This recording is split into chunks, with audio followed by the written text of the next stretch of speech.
Hello, welcome back everybody, and welcome to my channel if you're new. My name is Tatiana Iman, the Iman B, and I do all things home decor, lifestyle, and mommy content. So I recently celebrated my 29th birthday. And I wanted to come on here and do something a little different. I wanted to put together a video of the top 5 things that I learned, unfortunately the hard way, that I would share with any young person navigating through their 20s so that you don't have to learn things the hard way like I did. All right, so number 1, always think long term and then count backwards. So what I mean by this, I know it can be challenging as a young person to think that far in advance, and a lot of the times we're only thinking about the short term, what we're trying to do the next day. We just want to survive and get through to the next day. But it's always beneficial to kind of think long terms and think about your 5-year plan, your 10-year plan, and where you want to be in the future, and then count backwards. So for example, if you know that you want to have kids by this date, or you want to get married by this date, things take time. Based off of that answer, think backwards, because it takes a good 5 years to really get to know a person before you know you want to have kids with them.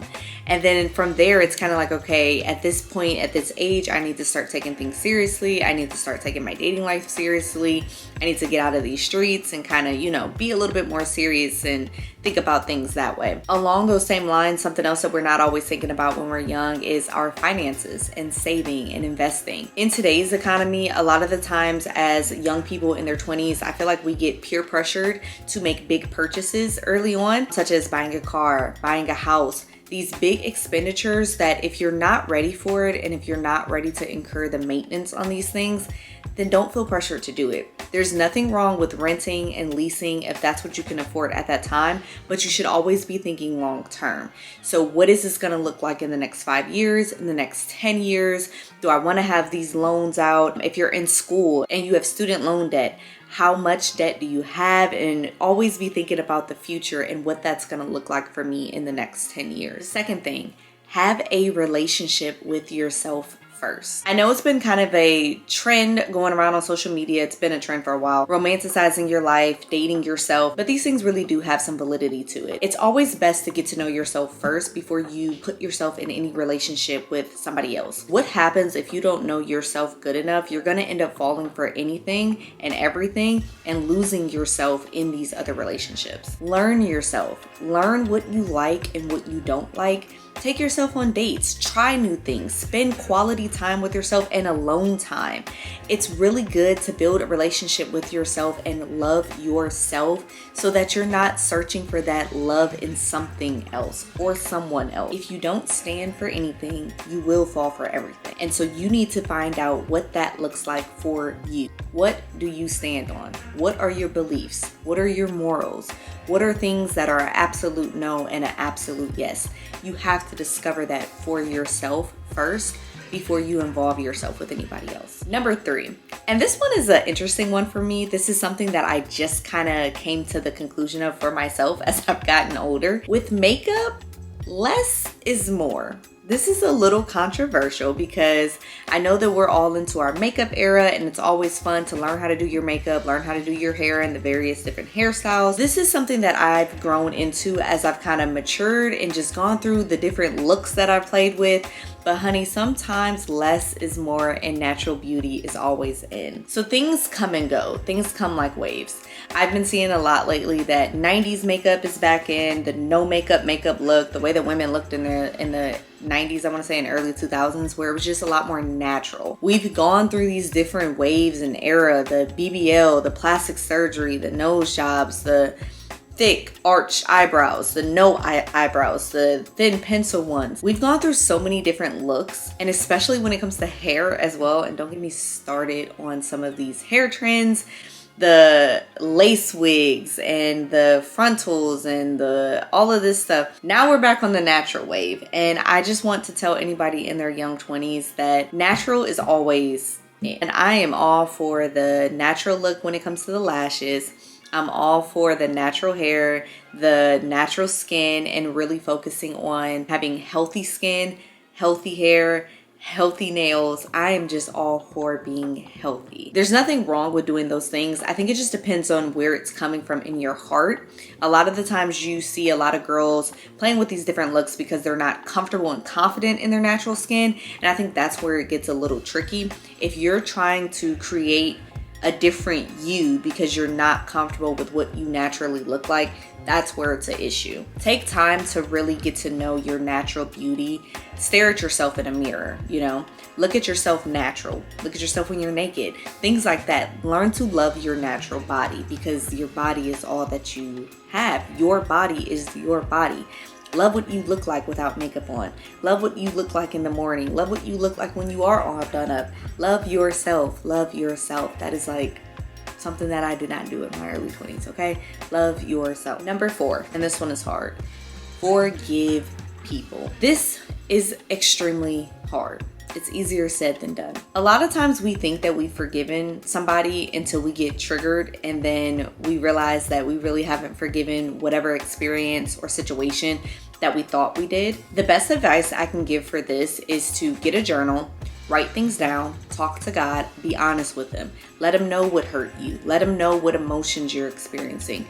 Let him know why it's hard to forgive whatever person or situation or thing that you've been through. Be honest with him.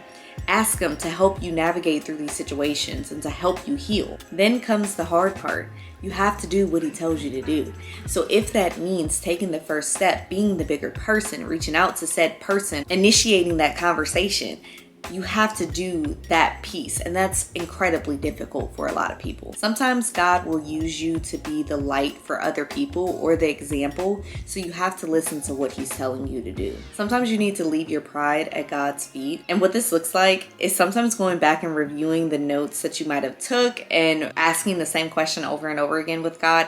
It takes time and patience for you to truly heal and learn some of the lessons, and that's okay. This is where the sayings come in that we're all human, we're all gonna sin, but the second that you realize that you're doing something that you're not supposed to do, you need to ask for forgiveness, go back, review those notes, talk to God again, try it again. That's perfectly fine. It's okay if we take 10 steps forward just to get knocked a step back or a few steps back. That's gonna happen, especially when you're young, when you're in your 20s, when you're learning, you're gonna make mistakes. But definitely forgive people, ask for forgiveness yourself, because we're all human. We all make mistakes. We all have wronged somebody at some point, just as somebody has wronged us, and we need to learn how to forgive. Number 5, build a relationship with God. So if you've been following me on my channel, I've talked a little bit about my spiritual journey and my walk with God, but basically I started really searching for God and searching for his guidance when I was about 27, so about 2 years ago now, when I was pregnant, and now I'm 29, and I can definitely say that on my journey I've learned a lot of things, but it's something that I wish I would have started when I was a little younger. I think something that I've learned is that in all my efforts in trying to find myself, I was really trying to find peace, and I didn't find true peace until I really found God. When we're not connected to our spiritual side, we look for that and search for that in other endeavors. When I was in college and in my early 20s, I was truly living my best life, as we should, but I was definitely searching for that peace in other things. And what I truly found was that during my time in college, I was stressed, I was anxious, I was depressed, I was angry, I was happy, I was fearful and fearless all at the same time. Domineering leadership, isolation, and having multiple identities were all ways that these emotions were manifesting. And weed, alcohol, gossip were all things that I was using as coping mechanisms and relief mechanisms. As we all know, those are not really coping mechanisms and the proper way to go about things. It only leads to further issues. If I could go back, I would tell myself to find God sooner and search for God in those moments of when feeling depressed, angry, anxious, stressed. Turn to God instead of turning to these outside things. A lot of times we don't look at gossip as a coping mechanism, but in reality it is, especially for somebody like me who's a talker. Good Lord, I can talk, okay? I can talk, I can gossip, I can really run my mouth. And I think what I used to find was that it was comforting and soothing to sit and talk about my problems, like it is, which there's nothing wrong with that, unless you go about it the wrong way, which was how I was going about it. Instead of turning to our friends or these other outside mechanisms, turn to God and turn to your Bible.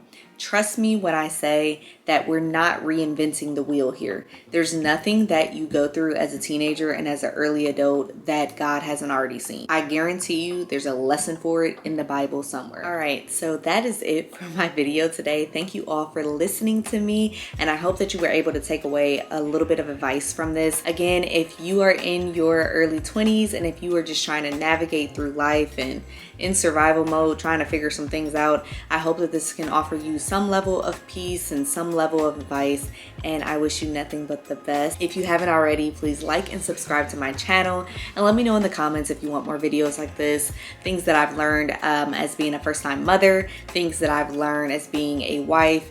I'm happy to make more videos about this and talk about my experience and share with you some things that I've learned so that you don't have to figure it out the hard way. Again, please like and subscribe, and until next time,